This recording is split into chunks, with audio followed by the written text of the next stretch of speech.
Welcome to this explainer.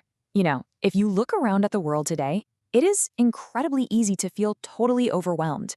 We're constantly bombarded by extreme political polarization, shifting cultural identities, and an environmental crisis that literally threatens our very existence.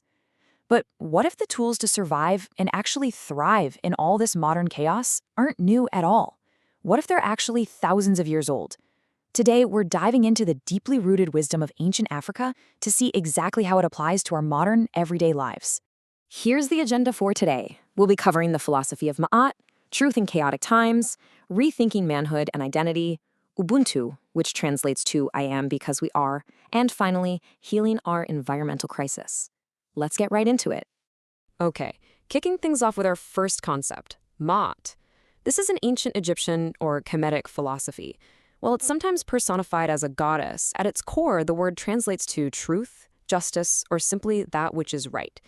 It represents the divine and cosmic order of the entire universe. Think of it as the fundamental interconnectedness and balance of the divine, the natural, and the social realms, all working together. To the ancient Egyptians, Maat was the absolute central organizing principle of life itself. It wasn't just some abstract philosophical idea. It was a practical way of aligning yourself with the absolute reality of the universe. And living a life of Maat means internalizing and actually embodying 7 core principles. We've got truth, which is the ability to understand reality, justice, ensuring equity for everyone, harmony and balance, which is all about aligning with nature and your community, order, reciprocity, basically the understanding that what goes around comes around, and propriety, which means doing no harm. To the ancients, these definitely weren't just polite suggestions. Maintaining sanity, justice, and the very survival of the community literally depended on every single person, from the pharaoh all the way down to the everyday citizen, living by these 7 principles. So you might be wondering, how does a thousands of years old concept help us right now? Well, scholar Andre E. Johnson poses a really critical ethical dilemma for our times. When you look at the sheer political chaos and polarization today, communication just constantly hits a wall. Johnson asks, how do we communicate with people who are simply not telling the truth? He poses the question of what happens when we're confronted with bad faith actors on the national stage. If Ma'at requires truth as its absolute rock-solid foundation, how can a community even function when some of its members are actively living and perpetuating a lie? To really break this down, Johnson uses the aftermath of the January 6th Capitol riot as a case study.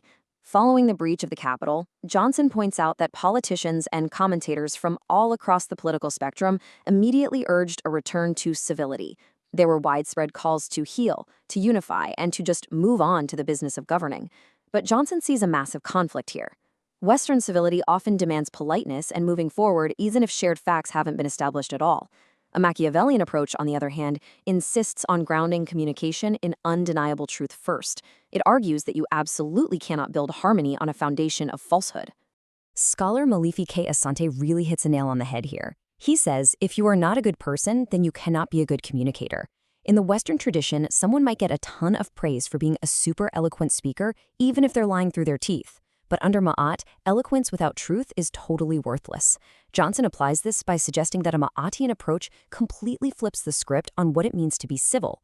From this perspective, true civility isn't about just being polite and ignoring the facts. It is about boldly speaking the truth, holding bad faith actors accountable, and recognizing that you have the ethical right to literally just walk away from conversations rooted in lies.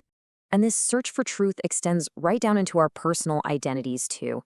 Researcher Rashid J. Atwater explores how Ma'at can redefine masculinity for African American men. Atwater argues that the dominant Eurocentric command to man up is actually a toxic deflection. It basically tells men to suppress their emotions and dominate their environment, which is incredibly alienating. In stark contrast, Atwater offers Ma'atian manhood as a cultural corrective. Because Ma'at is all about balance and interconnectedness, a Ma'atian man isn't trying to dominate his community or the women in his life. He's working in concert with them and the natural order. It replaces emotional suppression with true, culturally grounded self-mastery. All right, let's transition to our second foundational philosophy, Ubuntu.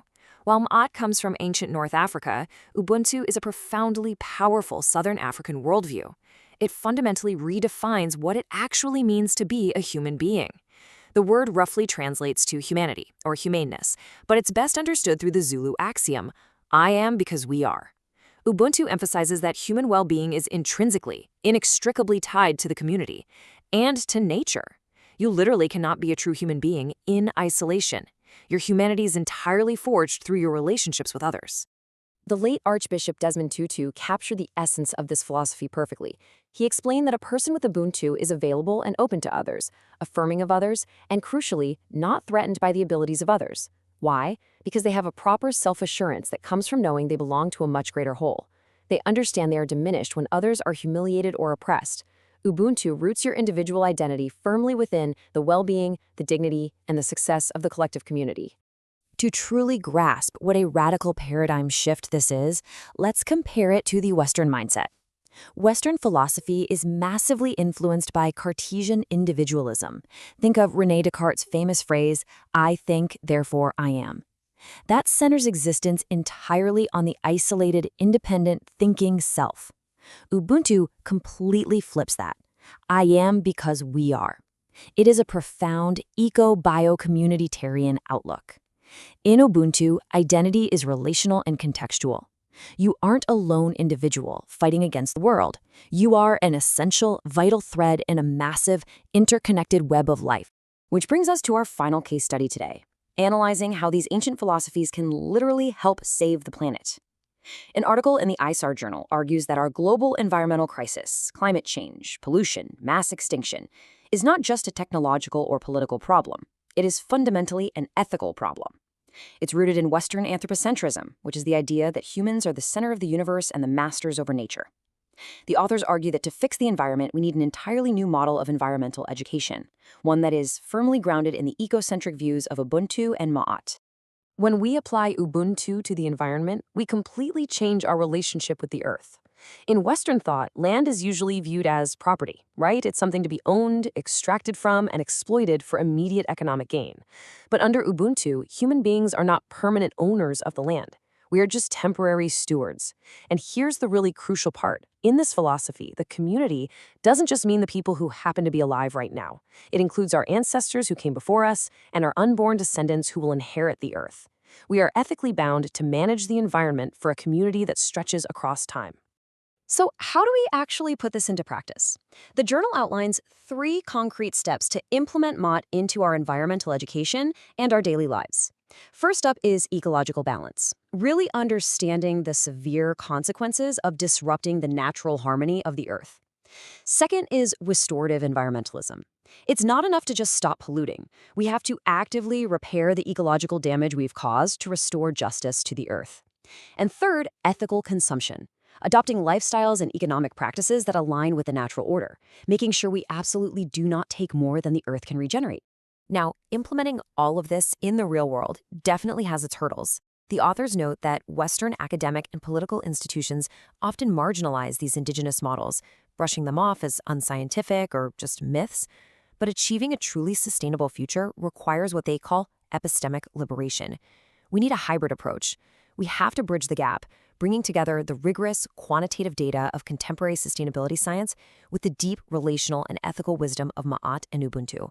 Science can absolutely tell us how the climate is changing, but these philosophies teach us why we must care and how we must ethically respond as a community. So as we wrap up this explainer, I want to leave you with a final thought to chew on. We've seen how these ancient frameworks provide a completely different lens for truth, identity, and our planet. If you are because we are, if your very identity is inextricably tied to the well-being of your community and your environment, what must you change about how you live today? How does that fundamentally shift your responsibility to the world around you? Think about that as you navigate the chaos of the modern world. Thank you so much for joining me, and keep questioning, keep learning, and keep seeking balance.